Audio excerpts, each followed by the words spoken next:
Bem-aventurados os aflitos, porque eles serão consolados. É sobre essa bem-aventurança que nós nos debruçaremos hoje, eu e meu amigo Sérgio Lopes. Mas, de antemão, eu queria também trazer um outro conceito, uma outra mensagem que nós encontramos em O Evangelho segundo o Espiritismo, uma mensagem de Lázaro, quando ele vai falar sobre obediência e resignação, já que a resignação é um dos tópicos que a gente vai se debruçar um pouco mais nessa noite, como uma das virtudes, um dos caminhos virtuosos. Lázaro vai dizer o seguinte: a obediência é o consentimento da razão, enquanto a resignação é o consentimento do coração. Com esses conceitos iniciais, eu queria que você ficasse conosco, aprofundando essas reflexões no Jesus e Saúde Mental de hoje.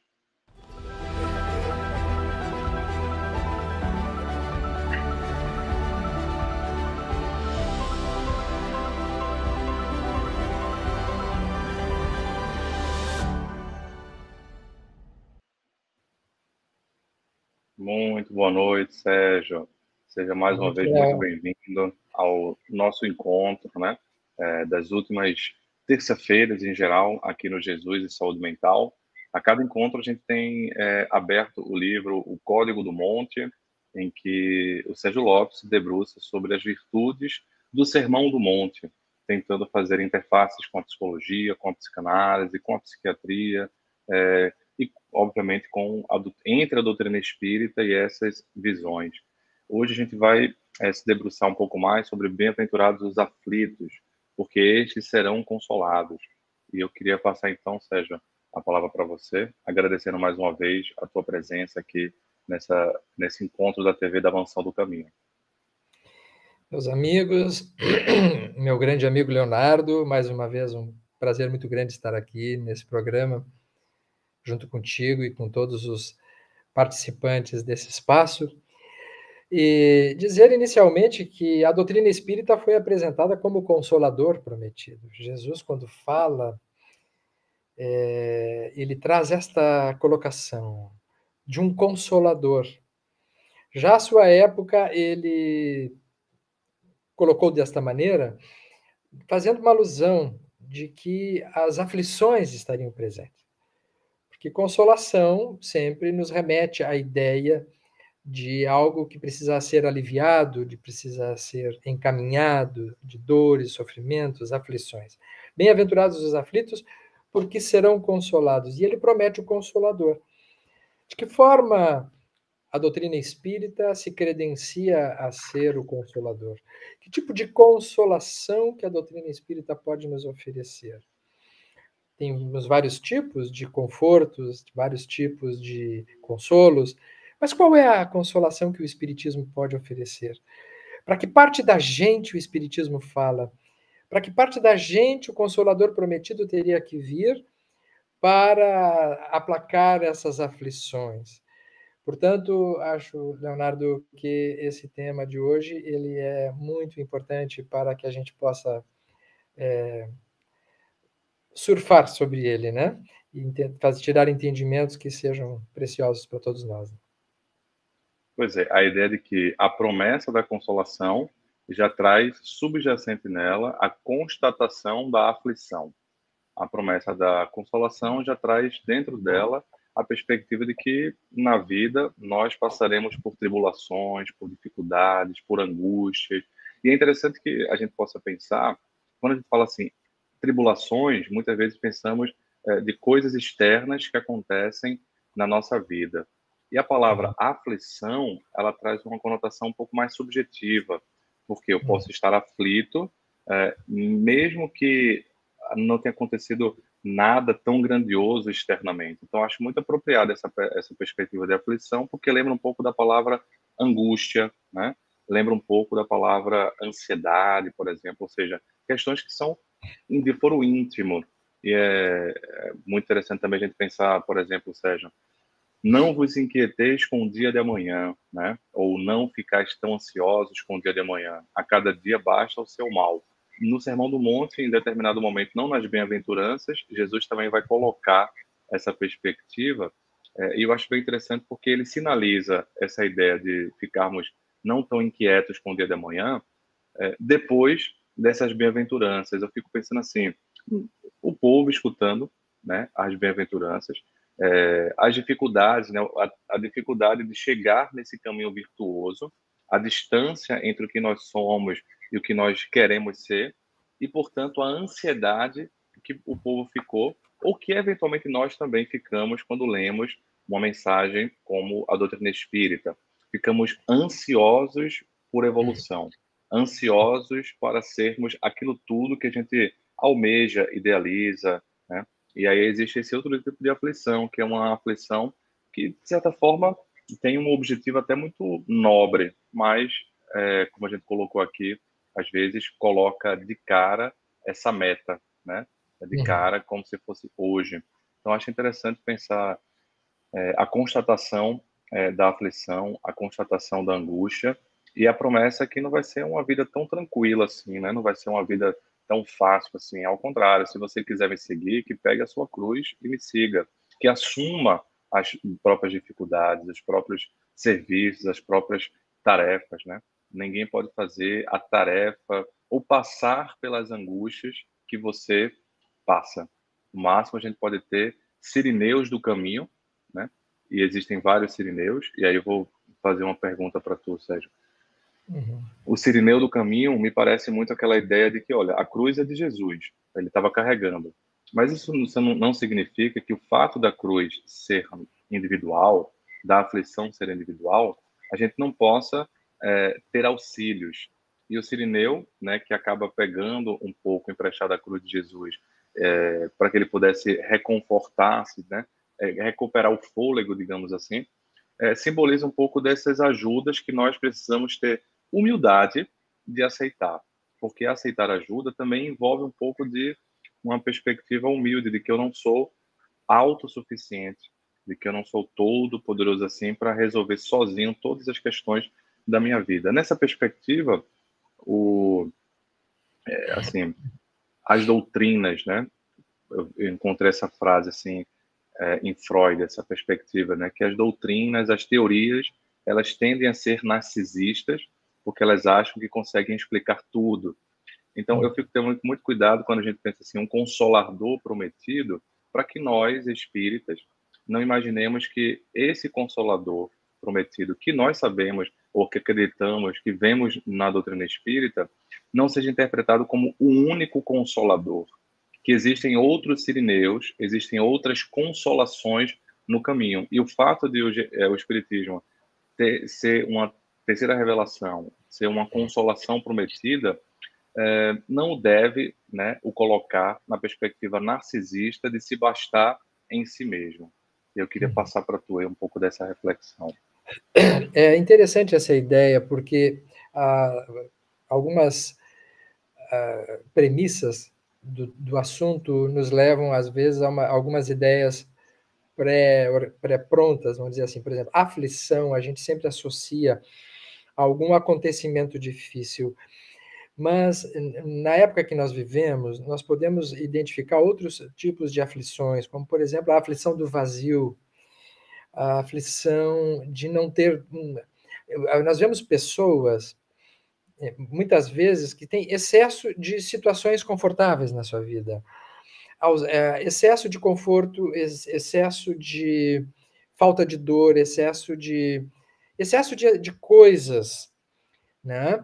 Existe uma ideia de que as aquisições a eliminação da dor, a eliminação das dificuldades, seria um caminho para a solução do estado mental. E a gente vê exatamente o contrário, que à medida que nós vamos solucionando as dores mais materiais, vamos dizer assim, as dificuldades mais físicas, vão se salientando as dores psíquicas, vão se salientando as dificuldades subjetivas. Portanto, as aflições, elas acontecem de fato no subjetivo e não no objetivo. O objetivo são dores concretas. Muitas vezes uma aflição subjetiva se acalma quando nós temos uma dor concreta, porque aí a gente se ocupa daquilo e se tranquiliza em relação à avalanche de sensações desconhecidas e de mal-estar, e de falta de sentido, e de falta de encaminhamento. Quando Jesus recebe o moço rico, Ele tinha a maior parte das situações da vida dele solucionada. Ele tinha dinheiro, ele tinha juventude, ele tinha fama, ele era um cara religioso, ele guardava os mandamentos. Quando ele pergunta para Jesus o que ele teria que fazer para ser salvo, né? Essa era a ideia. Salvação é uma espécie de assim, como é que eu faço para me sentir feliz, para eu ser um eu de verdade pleno, né? Parece que essa é a ideia da salvação. Salvação não é um lugar, salvação é um estado interno, não? Então ele chega para Jesus e diz assim: puxa vida, eu tenho tudo, eu faço tudo certo, né?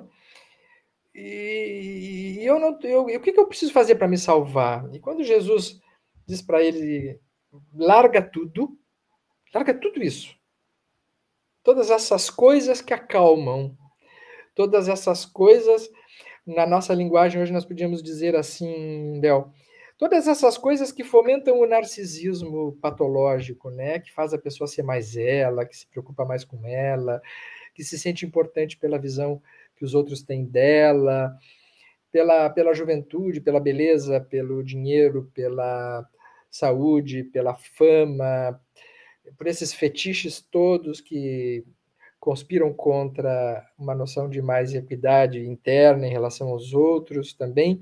Jesus olha para eles assim: larga isso tudo. Então larga, vamos combinar. Larga tudo e me segue. E ele, então, várias versões em torno disso, mas teria dito para ele que viria mais adiante, que precisava de um tempo, uma coisa assim, tinha algumas coisas para resolver. E Jesus diz assim: o reino dos céus começa hoje. Uhum. Não pode ser daqui a 15 dias. Se quer me seguir, larga tudo que tens e me segue. E ele então não consegue. Porque a aflição que ele sentia dependia de uma ação dele de se destituir das suas certezas, das suas garantias, do seu mundo seguro. Porque quando Jesus oferece a ele mesmo, Jesus oferece uma coisa assim: você está vindo nessa direção, mas você não sabe o que é isso. Você está indo em direção a um desconhecido. Jesus é um desconhecido cheio de sentido. O jovem percebe isso, mas ele não larga o que ele tem. Então, assim, juntando com a ideia do Cirineu, que você provoca para a gente pensar, Léo, é assim: se eu não for em direção a um outro desconhecido que não seja eu mesmo, eu permanecerei no único mundo que eu conheço, Uhum. o meu mundo narcísico. E esta é a pior das aflições. Porque o Consolador prometido, ele consola na medida dos vínculos. E os vínculos, eles se estabelecem na medida em que nós nos abrimos para os vínculos. Porque se a gente não abre para os vínculos, se a gente não sai desse mundo interno egoísta, único e onipotente, estas são as raízes, vamos dizer assim, que nos fazem pensar que sejam talvez as aflições mais conhecidas do nosso momento que nós vivemos. Talvez quando Jesus diz assim: prometa um consolador para mais adiante, é porque ele sabia que nós resolveríamos muitas coisas. No campo material, teríamos progresso, viveríamos mais, teríamos mais dinheiro, não teríamos os problemas sociais solucionados, mas veria assim que mesmo em países onde os problemas sociais estão praticamente solucionados, educacionais, nesses lugares os índices de depressão e suicídio são maiores, inclusive, que o nosso aqui. Como Uhum. explicar isso? Então, de que aflição nós estamos falando, né? Uhum. A ideia, Sérgio, que você traz também, de que a tristeza, a aflição, às vezes você vê a tradução assim, bem-aventurados os que estão tristes, né, também é uma possibilidade de tradução. A tristeza, por si só, não é uma destruidora. Eventualmente, ou muitas vezes, ela é uma iniciadora, né? Ela pode fazer a gente mudar rotas, repensar rotas. Um exemplo que eu sempre dou clássico é, por exemplo, alguém que tem uma dependência química ou comportamental. Se ele não fica triste com aquela dependência, se ele não sente uma aflição para aquela dependência, ele está num estágio pré-contemplativo, né? Ele não está ainda contemplando uma mudança. Então, a tristeza faz com que a pessoa mude, ou pelo menos tenha almeje, tenha um desejo de mudar de rota. E aí a aflição, por si só, talvez já seja bem-aventurada. A Uhum. aflição que dá uma mudada na nossa rota, a aflição que dá uma mexida nas nossas certezas, né? A aflição que dá uma mexida nas nossas convicções, porque é importante ter convicção, mas tem que ter cuidado de não ser uma certeza absoluta, rígida, que não te leva a mudanças. Eu comentava sobre esses bem-aventurados aflitos, Sérgio, e aí um amigo muito estudioso, tudo, ele gosta muito de traduções, né?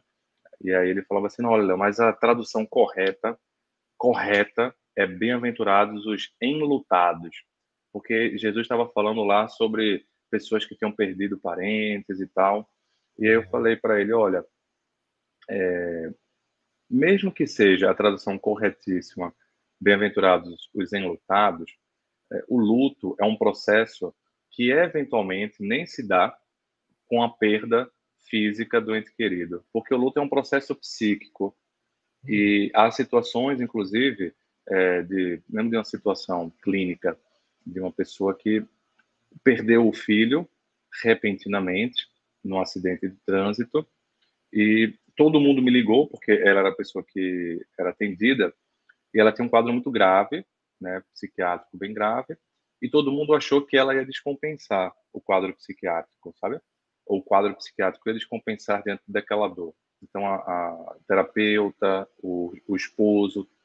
E foi muito curioso perceber que, até mesmo pela dificuldade de conexão, né, que ela estava nos últimos tempos, ela nem sofreu essa dor toda, porque ela nem entrou num processo de luto, apesar de ter perdido fisicamente o filho. Anos depois é que veio. Então, mesmo que fosse a tradução Bem-aventurados os enlutados, nem sempre essa dor externa concreta aciona a dor interna, porque às vezes a gente está desconectado num excesso de defesa psicológica para não se conectar com a realidade.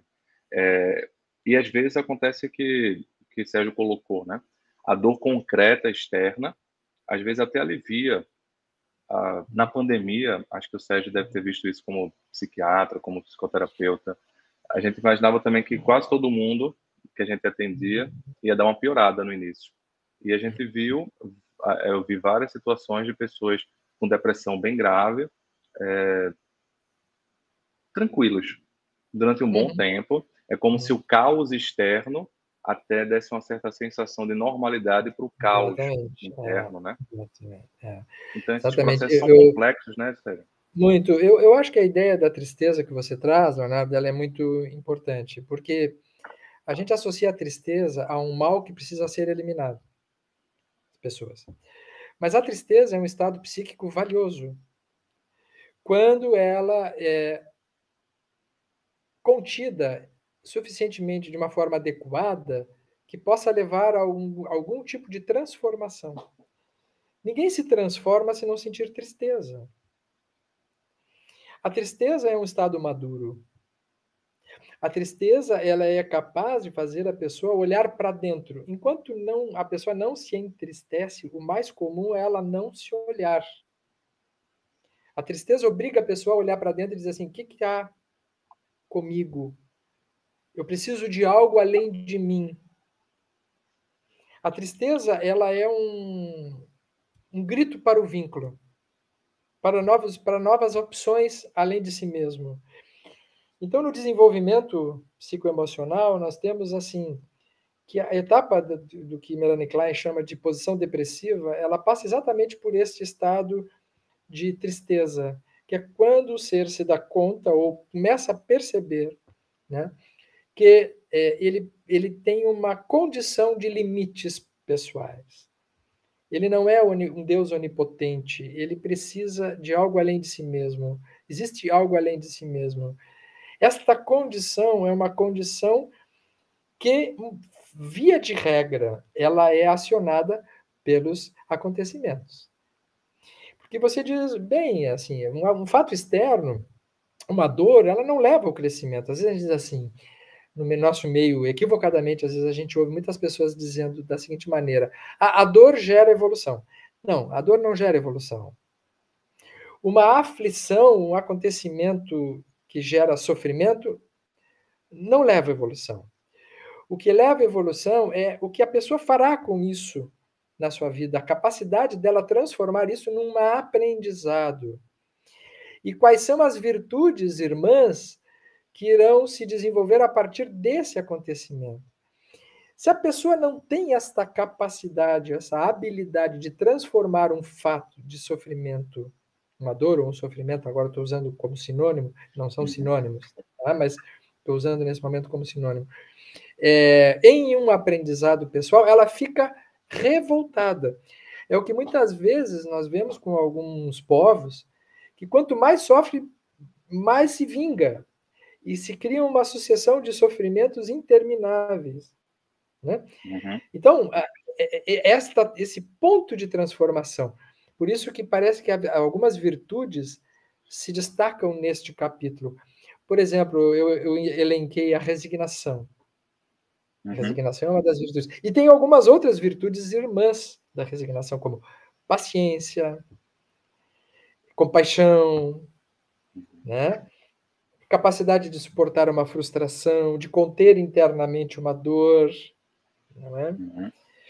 Enfim, são virtudes irmãs que estão ligadas a esta ideia, assim, de que diante de determinados acontecimentos eu preciso trabalhar interiormente em mim algumas habilidades, porque senão os acontecimentos eles não são suficientes. E via de regra, eles se repetem. Nós Uhum. sabemos pela doutrina espírita que quando a gente não aprende uma lição,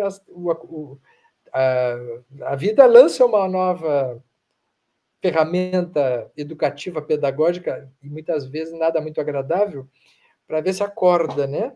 É, Porque o passarinho, o canarinho, ele acorda com o nascer do sol, mas a pedra só desperta com a dinamite, né? Com fazendo as um estruturas. paralelo, né, Sérgio, desse conhecimento espírita com alguns conhecimentos da psiquiatria, da psicologia, da psicanálise, às vezes a dor atravessa tanto a pessoa que ela pode até se identificar com o abusador de uma forma geral, e ela Uhum. própria se torna no futuro o abusador, Abusador. repetindo, né, o ciclo que ela própria sofreu.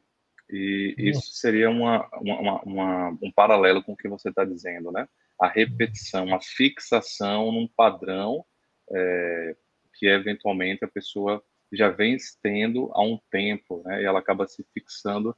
Então, nem sempre a dor ela consegue de fato transformar no primeiro momento para uma sensação positiva, né? Um aprendizado, um crescimento, uma evolução.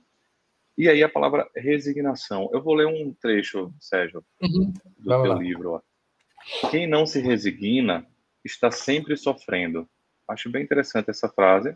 Quem não se Certo. resigna está sempre sofrendo, porque é mais fácil cair, né? Aí eu vou complementar, mais fácil cair na revolta, e a revolta pode fazer com que a pessoa tenha vários comportamentos. Por exemplo, essa identificação com o agressor pode ser também uma manifestação da revolta interna.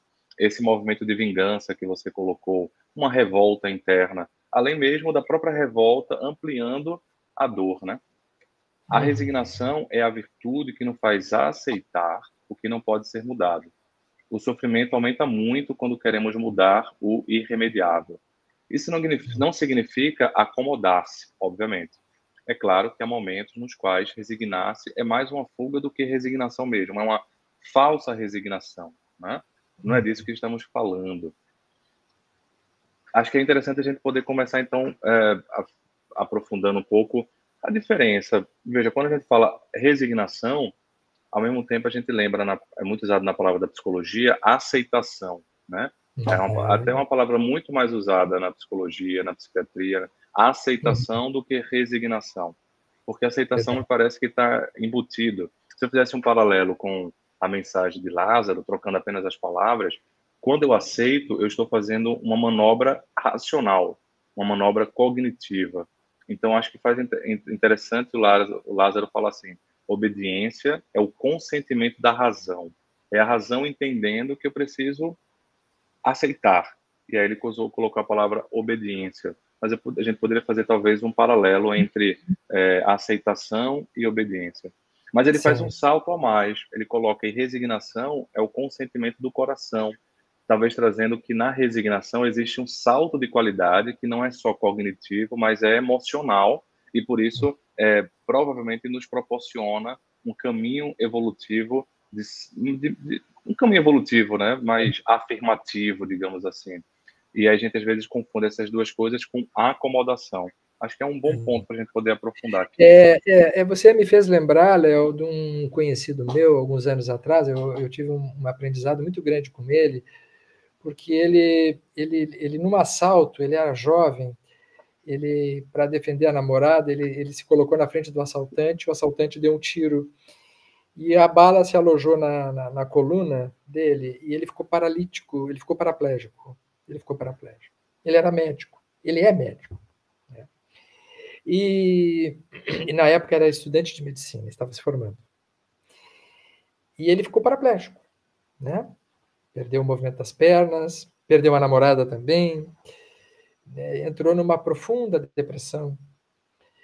E depois de um ano, mais ou menos, ele teve uma mudança dentro dele. Ele era esportista, ele fazia atividades físicas, e ele ficou em cima de uma cama, ele viu assim cair as esperanças de poder ser um médico, ele queria ser cardiologista, viu que como cardiologista ele não poderia ser, enfim. Aí um dia ele me disse, mais adiante, já estando numa outra condição de vida, ele disse que naquele momento, depois de um ano em cima de uma cama, com depressão, ele descobriu a diferença entre problema e situação.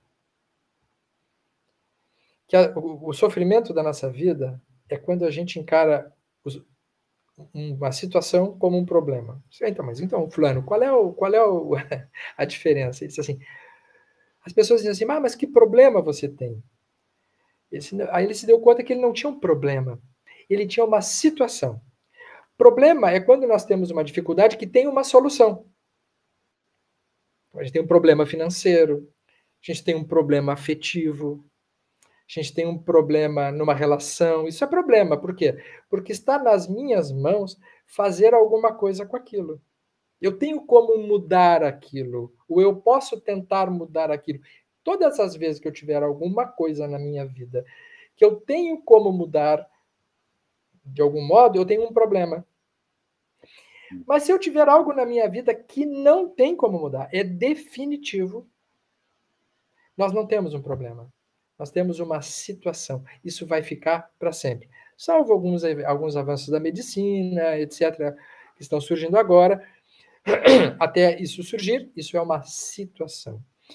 Se na minha mente eu encaro uma situação que não tem saída como um problema, eu fico tentando achar uma solução para algo que não tem solução. Mas se tivesse acontecido tal coisa. Mas por que comigo? Mas e quem sabe eu procuro uma cura milagrosa para tal coisa? E eu fico tentando achar uma saída para algo que não tem saída. Isto nos leva à aflição. Quando eu aceito, como ele fez, como ele disse, eu vou ser paralítico das pernas. O que eu vou fazer com isso? E comigo? E aí ele me diz uma coisa muito bacana. Ele diz assim, eu já era feliz antes.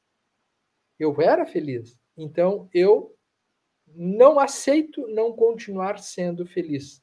Como é que eu posso retomar a minha capacidade de felicidade?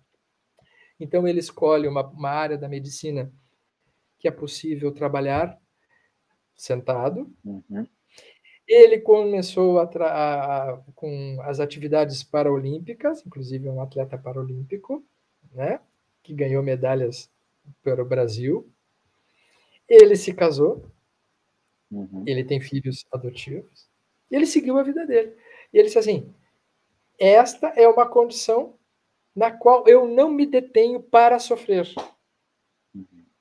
E isso aí, então, nós adentramos em outros capítulos, né, Léo?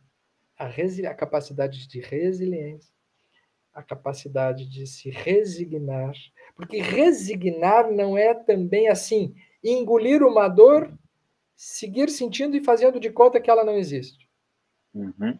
Não, é preciso ter um passo interno e de transformar aquele fato em algo que é. Eu não Uhum. tenho como mudar aquilo ali. Eu tenho como mudar o resto. Eu tenho como mudar a mim mesmo, mas aquilo ali não. Então, me parece que este ponto de compreensão, ele é muito importante, né? Imagina para quem está nos ouvindo e de repente tem, nesse momento, que examinar se o que está tendo na sua vida é um problema ou uma situação. Uhum. Muitas vezes é um pouco de cada, né? E tem coisas que a gente precisa Envolve percorrer. uma certa ressignificação, né? De você até fazer esse salto conceitual para ajudar a mudar a postura. Mas esse salto conceitual, que é um ponto que você coloca no livro também, não significa que a pessoa gosta da situação, e que ela acha boa em si a situação. Porque às vezes as pessoas me perguntaram assim uma vez, Sérgio, eu tenho muito problema com essa palavra ressignificar a dor, porque ela entendia que ressignificar a dor era dizer que a situação foi boa em si. A situação em si foi dolorosa. É como quem tem uma crise de enxaqueca.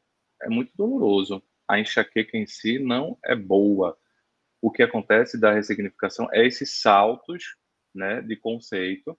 Você vê que até esse indivíduo passa no primeiro momento, né, por um processo de depressão, né, de muita dor, né, uma dor que encharca um indivíduo e faz parte de um processo de crescimento.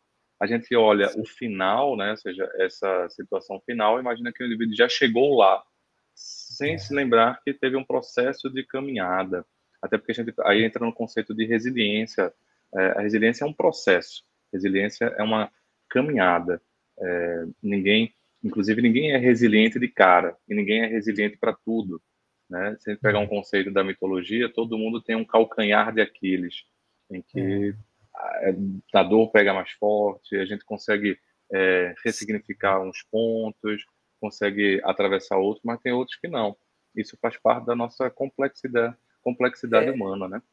Então, assim, esse aspecto que você traz, Leonardo, é assim, não se trata de negar o sofrimento, porque fazer de conta que é bom é negação. Dor é dor. Uma martelada no dedo, ai, que bom. Alguns espíritas, como nós, dizem, a gente tem que agradecer a dor. Não, eu não conheço ninguém que agradeça a dor. Pelo menos enquanto está doendo. Enquanto está doendo, a gente quer se livrar da dor. Não existe lei da dor nas leis morais. Tá? Existe lei de progresso, lei de adoração, lei de igualdade, lei de liberdade, lei de justiça, amor e caridade, lei até de destruição tem, mas lei da dor não tem. Porque a dor não é uma lei, a dor é um instrumento para se chegar a alguma coisa. Então, o primeiro passo é não negar. Esse mesmo conhecido, que eu estou preservando o nome, por uma questão de identidade, obviamente, uma vez perguntaram para ele numa atividade, porque vendo ele falar que depois que aconteceu isso com ele se tornou uma pessoa melhor. Em determinado momento, numa fala dele, que eu ouvi, ele disse assim: e depois que isso me aconteceu, eu me tornei uma pessoa melhor. Porque se não tivesse me acontecido isso, eu não teria sido um atleta olímpico, eu não teria ele, dentro da área em que ele desenvolveu a medicina, ele ganhou prêmios internacionais e tal. E aí perguntaram para ele que se não tivesse acontecido aquilo com ele teria alcançado essas marcas. E ele reconhece, ele disse, não, provavelmente não. Provavelmente eu teria levado uma vida mais comum como todo mundo. Esse acontecimento me fez ser uma pessoa além do que eu teria sido agora. Se perguntarem para mim se eu fico feliz por ter levado um tiro, não tenho alegria nenhuma de ter levado um tiro. Se eu pudesse escolher, eu prefiro não levar o tiro. Não vou dizer de forma romântica, ai, que bom que eu levei aquele tiro. Não, isso seria negação. Então, o trabalho interno se faz a partir de uma aceitação. A aceitação inclui entrar em contato com o sofrimento. Viver a experiência da dor interna, do subjetivo. E aí sim, bom, como você diz, né? Provavelmente, em muitos momentos, contando com uma ajuda externa, né? Porque em muitas dessas situações, a ajuda externa ela é fundamental exatamente para lidar com estes aspectos subjetivos das dificuldades, de questões que não são acessíveis a serem pensadas no primeiro momento. Interessante também que a própria afirmação de bem-aventurados os aflitos, porque serão consolados, eles têm, há uma temporalidade aí, né, Sérgio? Como você levanta no livro, serão consolados, dão uma ideia de futuro, ou seja, dão a ideia de passar o tempo. Não é tudo ao mesmo tempo, tá? No primeiro momento, e acho interessante porque a gente tem regado de exemplos. Quando a gente lê o livro de Jó, que a gente trabalhou aqui nesse programa recentemente, há uma fala de Jó, Sérgio, que eu acho muito interessante, sobre a distinção dos sabores. Porque os três amigos dele, chamado Três Amigos Molestos, foram lá reclamar dele porque ele estava se queixando da dor, se queixando do sofrimento, se queixando da situação. E ele defende o direito dele de se queixar, ele defende o direito dele de sofrer. E em determinado momento, ele fala assim: como é que eu não vou distinguir os sabores, né? Como se a alegria tivesse o mesmo sabor da tristeza. Quando a alegria tem o mesmo sabor da tristeza, é porque eu estou anestesiado, eu não estou sentindo as coisas. E aí a gente entra numa sociedade meio embotada, meio anestesiada, e a gente não consegue sentir o colorido da existência para se defender também da dor, para se defender da tristeza. Negando a tristeza, a gente também nega a possibilidade de sentir a alegria. Negando a aflição, a gente também nega a possibilidade de sentir a consolação, né? Que a consolação seria uma sensação de alívio, uma sensação de júbilo, uma sensação de alegria. Vamos supor esse exemplo que você colocou muito bem posto, a alegria das vitórias que esse indivíduo conseguiu, as consolações da vitória. A vitória traz algumas consolações, né? Se conseguir vencer em alguns pontos na vida, traz algumas consolações, mas só foi possível porque ele sentiu a tristeza, né? E aí a gente lembra muito da paciência de Jó, mas esquece da dor, dele sofrendo, dele chorando, e acha até como psiquiatra que realmente ele passou por um quadro depressivo, porque no momento ele maldiz a vida dele, ele diz assim: olha, maldito dia que Deus me criou, né? Eu deveria ter sido abortado. Ele fala palavras assim que seria uma ideação de suicídio passiva. Ele não tem uma ideação de suicídio ativa. Ele não pensa em tirar a vida dele porque ele tem a ideia de Deus, né? De seguir a ordem de Deus.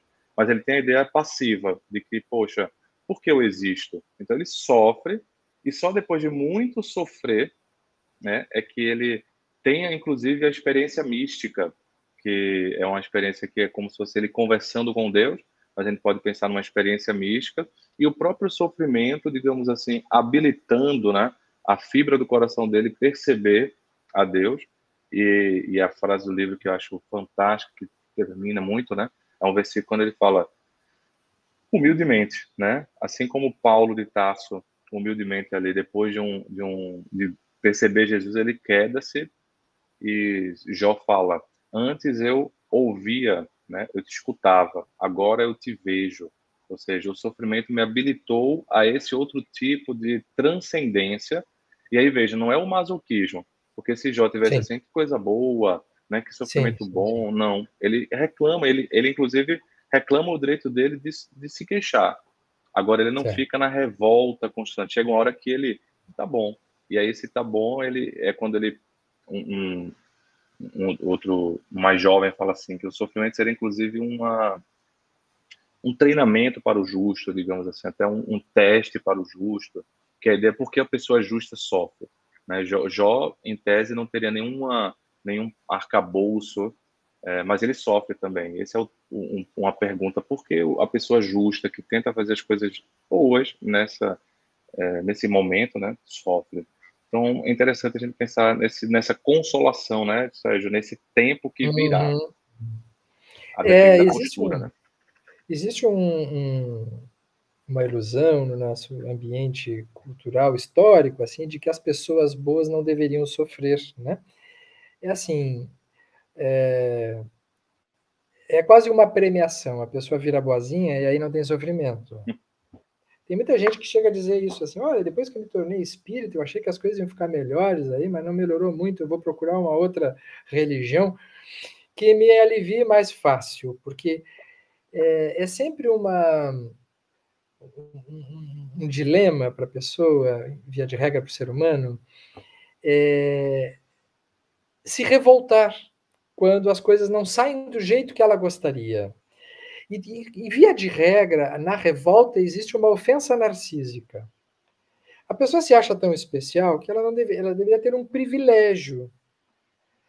Por exemplo, estamos todos numa vida física. Como não sofrer? O sofrimento ele é inerente à vida física. Se eu tenho um corpo, eu vou sofrer, porque eu vou morrer. As pessoas que eu amo vão morrer. Isso é inevitável. Morrer fisicamente, sim, morrer. Nós vamos nos desencontrar daqui. Então, isso é inerente, é inevitável, é inexorável. Eu vou adoecer? Em algum momento eu vou adoecer? Alguns vão adoecer mais gravemente. Se eu não me cuidar fisicamente, tanto maior a chance, mas o sofrimento faz parte do processo humano. Então, eu acho que é muito importante esse aspecto que você levanta, porque se cria também um risco no nosso meio, que é assim: o Consolador prometido vem para tirar a dor, ou ele vem para nos capacitar diante da dor? Opa! Muita gente procura o ambiente espírita para se livrar das dores. E eu frequentemente encontro pessoas que têm perdas por desencarne de entes queridos e querem, quase que de imediato, comunicações mediúnicas não é para saber se quem partiu está bem, é por não aceitar que a morte possa existir. Então é uma tentativa desesperada, muitas vezes, de manter uma continuidade de algo que não vai continuar. E esse tipo de aceitação ele é necessário, porque se a pessoa não aceitar este aspecto, ela não dá o próximo passo. Então o Espiritismo não veio para passar a mão na cabeça das pessoas. Ele veio para nos capacitar a enfrentar as coisas que são parte da realidade da vida. E nos consola, sim, porque nos dá alento com muitas esperanças, sim. Nos traz entendimentos e nos conforta por coisas que não havíamos pensado, sim. Nos oferece amparo espiritual por energias superiores que estão sempre com a gente, sim. Mas o principal é o que nos habilita por dentro. É o que nos dá na condição de nós nos tornarmos instrumentos do próprio progresso, como diz a oração de Francisco de Assis. Né? Eu possa consolar, que ser consolado, onde houver ódio, que eu leve amor. Quer dizer, quando eu me torno agente deste processo. Então, este movimento no qual eu passo a ser o protagonista da minha própria existência é a grande consolação. Então, muitas vezes, Léo, acontece assim, os acontecimentos continuam os mesmos em torno, e a pessoa já não sofre tanto. Já é capaz de olhar para aquilo e dizer assim, olha, as dores continuam ali, mas eu já não sofro tanto. Porque a dor é física, via de regra, mas o sofrimento é psíquico. É por isso que nós vemos pessoas com probleminhas pequenos tendo dores emocionais terríveis. E outras pessoas com situações terríveis e passando com uma certa serenidade diante dos acontecimentos. O Consolador Prometido, ele age mais quando ele nos habilita por dentro. Então, acho que esta é outra definição muito importante na questão desse capítulo de Jesus. É, eu ia fazer uma questão mais para frente, mas chegou o momento, estou querendo fazer desde o início. Já que existem tantos sirineus, e você e eu, como psiquiatras, né, psicoterapeutas, de certa forma buscamos esses outros sirineus nos conhecimentos da psiquiatria, nos conhecimentos da psicologia, nas análises pessoais que cada um fez e faz, enfim. Ou seja, são outras ajudas, outros sirineus do caminho, mas você e eu continuamos espíritas. E eu fico me perguntando frequentemente, o que é que me faz continuar ser espírita? O que é que me faz continuar pegando desse sirineu para a minha vida, né? E aí eu vou jogar para você, mas também vou colocar. Eu particularmente penso na habilitação, né? Na capacitação que a doutrina espírita possibilita dessa postura resignada. Eu nunca escuto falar de resignação, nunca escuto falar muito nos meios psiquiátricos, nos meios psicanalíticos, nos meios psicológicos, não escuto a palavra resignação. Porque quando você bota no dicionário resignação, há uma ideia de aceitação do destino mesmo. Quando você fala em destino, há uma ideia do divino, alguma coisa transcendente.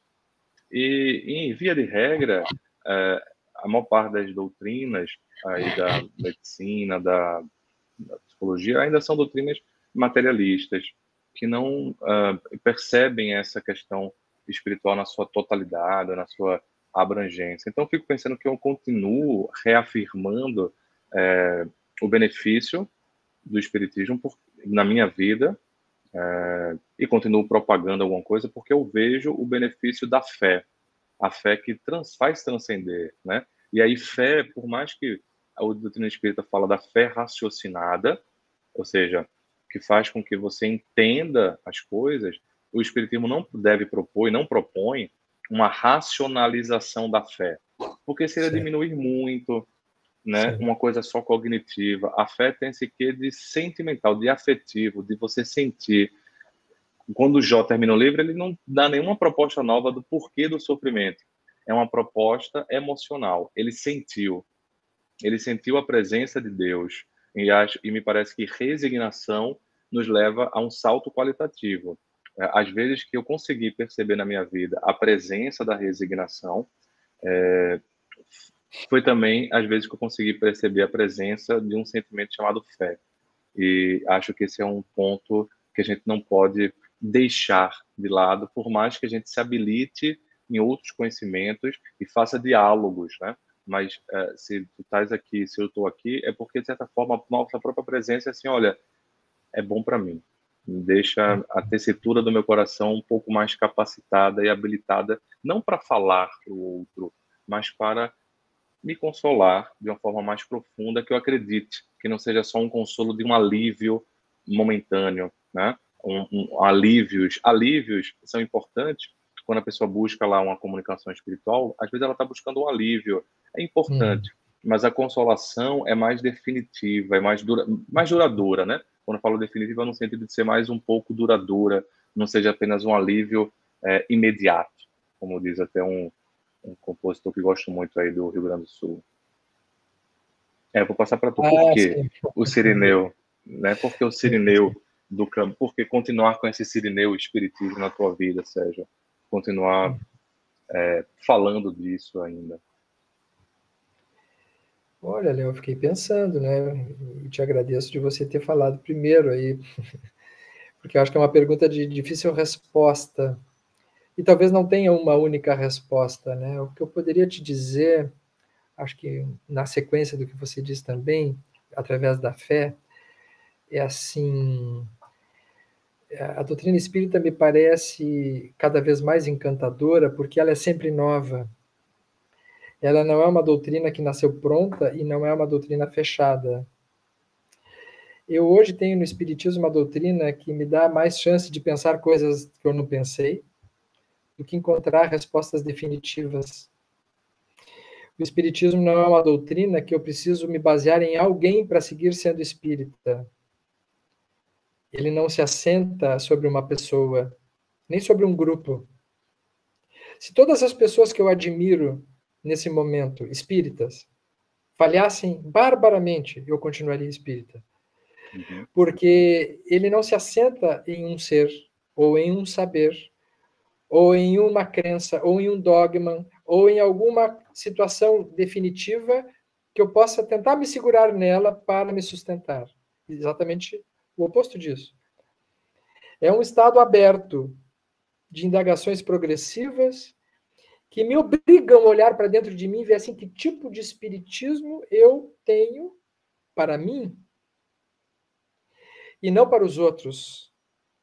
O espiritismo me coloca um desafio tremendo, que é de não me achar melhor que ninguém. De saber que nesse momento que eu estou aqui contigo falando, sabe, talvez para milhares de pessoas, é só uma questão de oportunidade isso. E de momento.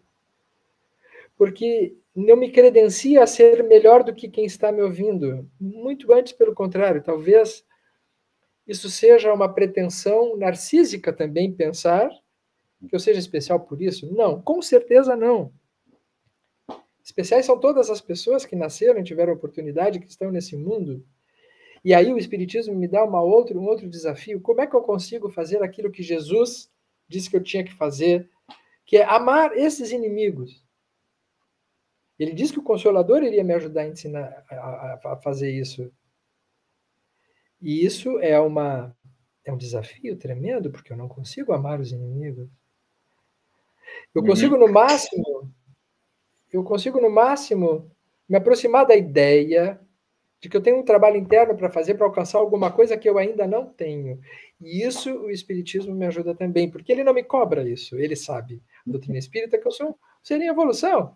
Então eu vou ter o tempo necessário para isso, mas eu não vou fazer de conta que eu já alcancei isso. Então o Espiritismo é fascinante. E é por essas Eu, coisas, eu né, ri, que a gente ri bastante assim, sobre esse amar o inimigo, porque alguém me perguntou assim, mas doutor, o senhor sente raiva? E aí eu, claro, sinto muita. E aí ela falou, eu falei, agora veja, por causa de vários arcabouços que a vida me deu a possibilidade de conhecer, essa raiva não me faz, nem me fez me vingar, ativamente falando, com atos, nem fazer reunião mediúnica, digamos, para fazer mal, assim, maldizer, sei, sei, sei. uma reunião mediúnica para fazer o mal, né? E Nem nem me para tentar fez descobrir, e nem para tentar descobrir qual é o obsessor que está fazendo você sentir raiva, né? isso, não. E nem também, assim, fazer uma prece para dar tudo errado. Agora, um pensamento assim de raiva, né? Um pensamento, poxa, era bom que a vida ensinasse. É um pensamento vingativo, mas sublimado, pelo menos, né? Também ninguém é perfeito. ninguém agora não vai pensar assim, era bom que a vida. Eu não vou Eu não fazer, vou não, me mas a vingar, vida vai eu não vou me ensinar. vingar, mas Deus é justo, né? Deus é justo. Ninguém vai também ficar caçando a evolução alheia por causa disso, né? Porque você é ser humano, eu sou ser humano. Agora é interessante que Sim. a gente não entre na vingança efetiva, né? Afetiva, porque aí vem um ponto, empatia, que é uma questão que você coloca quando ele fala de dor, etc. E aí, muitas vezes, assim, a empatia vai mudar o mundo. Eu já coloquei aqui outras vezes, nesse programa, nessas palestras, é, que até hoje a empatia ainda não mudou o mundo. Ao contrário, a gente tem empatias formando guerras, quando você tem assim a empatia narcísica do grupo contra outro grupo, né? Sim. A empatia formando vingança, quando eu entendo a dor que você passou, mas eu vou me vingar. Uhum. Então, empatia, e também empatia pode gerar uma certa indiferença. Eu entendo a sua dor, mas assim, é a tua dor, se vira. E eu gero um certo pensamento de Interessante essa ideia, né, de que a empatia ela ganha um status a mais se ela se aliar à compaixão. isso. Esse é um ponto importante. Esse é um ponto importante. A empatia sem compaixão não propicia o novo, né? Ela pode repetir o conhecido. Por isso que eu acho que é interessante quando você colocou aí, eu estou enfatizando que essa virtude resignação, eu acho que é uma virtude esquecida nos dias de hoje. Ela anda ao lado da compaixão, né? A compaixão com o outro e a autocompaixão também, porque Uhum. na resignação eu vou entender que, poxa, eu sinto a dor, né? Eu sinto tanta coisa difícil diante desse sofrimento, e aí essa autocompaixão me leva a auto-perdão, né? Porque, Certo, certo. assim, o auto-perdão, se a gente vai colocar o perdão, a gente já está pressupondo que a gente equivocou-se.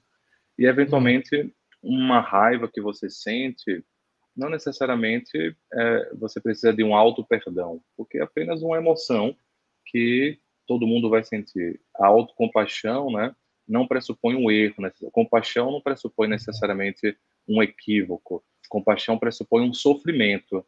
né? Exato. O ódio não deixa de ser um sofrimento. Ódio não é uma emoção alegre. Ódio é uma emoção triste, que nos entristece, que nos faz sofrer, mas não a tristeza que eleva, uma tristeza que diminui, que nos endurece o coração, nos deixa o coração mais endurecido numa figura de linguagem, né? Então, compaixão no sentido amplo do termo, o compaixão como um significado do amor. E aí uma atitude, uma ação, né? Veja, resignação, tem uma ação aí. Não são coisas passivas, existe uma coisa ativa, né, Sérgio? Ativa, ativa. Léo, assim, sabe que as 3 primeiras virtudes do Sermão da Montanha, que são bem-aventurados os pobres de espírito, que a gente viu na anterior, que nos fala da humildade, bem-aventurados os aflitos, que nos fala da resignação, e a próxima do nosso próximo encontro, que será bem-aventurados os mansos, que nos fala da mansuetude. Me parece que essas 3 primeiras virtudes são virtudes da pessoa com ela mesma. É um trabalho interno do indivíduo consigo mesmo. A compaixão, ela virá logo depois, lá nos misericordiosos, já é um desdobramento, já é uma virtude em que envolve eu com os outros, eu com um outro, ou com os outros. Mas a resignação, ela é assim, eu não preciso de ninguém, eu preciso só de mim, porque eu preciso trabalhar comigo mesmo, no silêncio do meu ser. Então, ela é uma autocompaixão, sim, a autocompaixão, mas, novamente, o movimento de mim comigo mesmo, não é? E esse trabalho interno no Sermão da Montanha de Jesus me parece muito interessante de ser percebido nessas 3 primeiras virtudes. Porque se a gente não se trabalha primeiro com a gente mesmo, a gente não consegue expandir esse trabalho para com os outros. E isso é uma outra faceta muito rica, me parece, do Sermão do Monte, que as 3 primeiras virtudes são virtudes pessoais, de trabalho interno, para que logo a seguir, na próxima, na quarta, a gente já tenha a fé, né? Quem tem sede e fome será saciado, já envolve assim, o que eu preciso além de mim mesmo para alguma coisa que eu também preciso, que eu sozinho não dou conta. Mas não antes de eu ter alguns trabalhos mais de nível interior, subjetivo, pessoal, no campo do trabalho interior, né? Então, acho que a resignação tem Eu acho isso. que você Acho que ela tem isso colocou, aí, a gente assim. está chegando no E acho que final, você mas você pegou tocou muito no bem. início um ponto sobre o vazio. O vazio. Veja que nesse trabalho de resignação, inicialmente você sente um certo vazio, porque você tem que pensar coisas diferentes. Mas não é um vazio existencial ruim, é um vazio um vazio do sentido de não sei exatamente o que fazer, como fazer, quando fazer, mas eu sei que algo vai acontecer, né? E eu acho interessante, tem um filósofo que tem eu não sei falar o nome dele, tá? Mas ele é coreano, ele é coreano.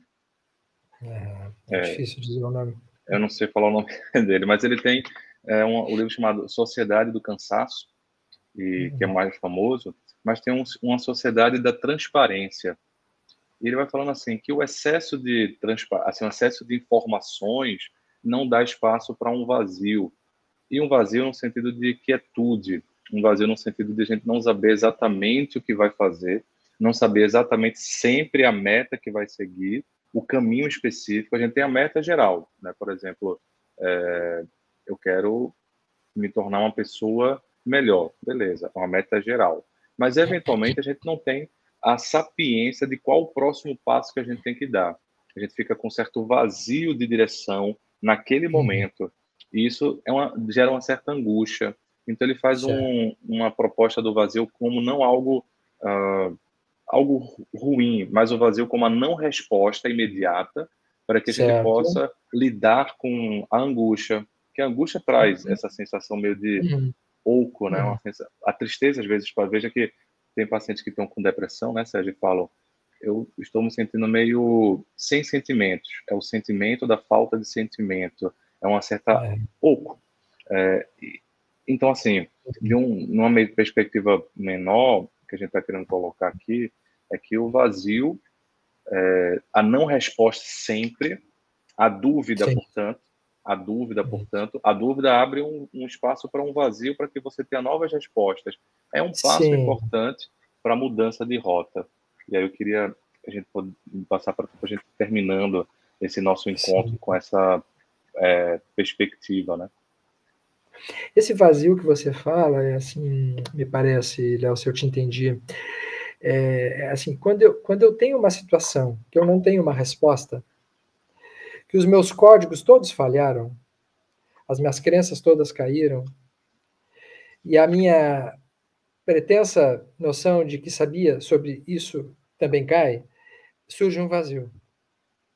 Esse vazio é um vazio necessário, porque ele irá exatamente proporcionar aquilo que é o mais valioso, que é a descoberta do novo. A descoberta do novo só virá a partir desse tipo de vazio. Senão eu me repito, senão eu repito o mesmo, eu sou sempre o mesmo, eu me asseguro nas minhas certezas. Quando eu não tenho uma resposta, quando eu tenho algo desconhecido, tenho uma coisa que eu não conheço, eu me esvazio. Me esvazio, porque narcisicamente eu me perdi. Papai, eu não tenho isso, como é, sabe? E aí o grande risco de achar falsas respostas. Então aí entra um leque de situações calmantes, né? Situações para acalmar esse estado de espírito. Não, esse estado de espírito ele é bem-vindo para exatamente não sem muita angústia, não sem aflição, mas para poder gerar aquilo que será a novidade em mim, daquilo que eu não conheço, de estar aberto ao novo, de não ter todas as respostas e criando um estado, portanto, enfim, de não saber. Uhum. Não saber. Eu abri aqui o livro para esse livro que eu estou colocando, né? Sociedade da Transparência. Da transparência. A sociedade da transparência não tolera lapsos de informação, nem lapsos visuais. Só que o pensamento e a inspiração necessitam de um vazio. A palavra felicidade, Glück, provém da palavra oco, luck. Ou seja, para eu poder sair até desse estágio de dor muito intensa, de sofrimento muito intenso, para um novo estágio, que é um estágio de consolação, de felicidade, eu preciso, inclusive, essa não resposta, um estágio, por exemplo, Paulo de Tarso, quando ele se converte, ele quer logo sair ao trabalho de converter os outros, de falar da nova ideia, mas há um estágio que ele vai para o deserto, né? Um estágio do deserto. Existem momentos que a gente tem que ter um deserto para poder ampliar o repertório, né? Se abrir Sim. a uma mudança. Então, acho interessante essa perspectiva, até porque você colocou as outras virtudes para os outros, né? Isso. Eu imagino que a gente está indo para o final já, mas eu fiquei com vontade de te ouvir nesse aspecto, provavelmente não vai dar tempo hoje, mas a gente pode retomar em algum outro programa. Na música, que nome se dá na música aquele intervalo, né? Na partitura tem um nome isso aí, né? São as pausas. Que são as pausas, as né? Pausas. Uhum. As pausas são exatamente o que dá a riqueza musical, né? Porque te propicia o não som. A pausa não traz uma não música, porque a música é feita de pausas, de silêncios e sons, como diz outra música popular, né? A pausa traz uma ausência de sonoridade, mas a ausência de sonoridade é importante para a composição musical. A faz parte da pausa música. faz parte da música, né? Acho que E o esse é o vazio? ponto. Poderíamos Esse chamar do vazio? o vazio criativo, né? Que a gente está querendo colocar, que faz esse processo de transformação. Então, estou colocando isso porque, em algum momento, é possível que você sinta, é possível que essa sensação de não saber para onde ir gere mais angústia, porque você não está acostumado a esse ponto. Mas esse ponto é o deserto da vida, esse ponto é o vazio construtivo, esse ponto é a pausa que faz a musicalidade ganhar sentido. Não é só nota, não é só nota o tempo todo, nota o tempo Exatamente. todo, nota o tempo todo. Isso. Fica saturado, né? Seriam sons saturados, né? Beleza pura, meu amigo. Acho que Maravilha. fizemos um apanhado. Agradeço você. Convido os amigos para que a gente esteja na última terça, né, podendo falar da outra bem-aventurança que o Sérgio já adiantou, né? Que é, aqui, vou pegar o teu Bem-aventurados livro, os mansos, Bem-aventurados os mansos, porque eles porque herdarão eles a herdarão a terra. terra. E aí a gente fala um pouco sobre essa virtude, mansuetude, e se desdobra. Sérgio, É um isso grande aí. abraço, muito obrigado, fique em paz Feliz. e que a gente possa ter uma boa semana. Igualmente. Um abraço, Léo, a todos.